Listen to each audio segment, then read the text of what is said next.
The pilot had already turned into bones, yet the bomber he was piloting continued its combat mission.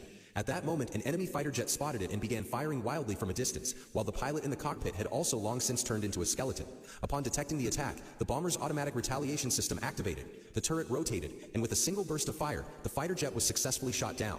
Soon the bomber reached its designated location, but the ground-based air defense system showed no response. The bomber released its remaining 4 bombs, and just before they hit the ground, their shells opened, releasing cluster munitions. The bomber gradually flew away from the target, and the city below instantly turned into rubble. 20 years passed, and the 4 commanders in the base had nearly no reaction, yet their brains remained connected to the computer, keeping the attack program running. At that moment, huge chains began to operate, loading cluster bombs onto the bomber.